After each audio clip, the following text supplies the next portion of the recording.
জামালপুরের সরিষাবাড়ীতে উপজেলা প্রশাসনের আয়োজনে যথাযথ মর্যাদায় আনন্দ উল্লাসের মধ্য দিয়ে বাংলা নববর্ষ ১৪৩৩ উদযাপিত হয়েছে। সকাল ১০টায় উপজেলা নির্বাহী কর্মকর্তা লিজা রিসিলের সভাপতিত্বে উপজেলা পরিষদ প্রাঙ্গণ থেকে বর্ণাঢ্য র্যালি বের হয়ে পৌরসভা পর্যন্ত গিয়ে পুনরায় উপজেলা মাঠে ফিরে আসে।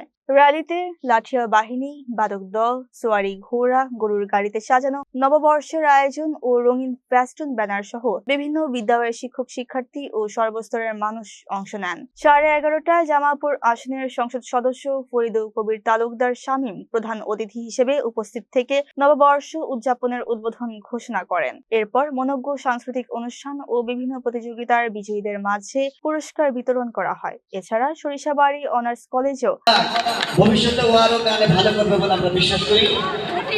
আমরা এবার পুরস্কার বিতরণে যাব। আমরা দয়া করে 10 মিনিট সবাই সময় দেবেন। পুরস্কার বিতরণে আমরা করব এখন। যার কাছে তালিকাটা রয়েছে দয়া করে তালিকাটি দিয়ে যাবেন। আমাদের সম্মানিত একাডেমিক সুপারভাইজার মহোদয়, academic supervisor HM Ruhul Amin বেগ মহোদয়ের কাছে আমাদের যে ইভেন্টগুলোতে প্রতিযোগিতা হয়েছে সেগুলোর ফলাফল রয়েছে। আমরা অল্প কিছুক্ষণের মধ্যে পুরস্কার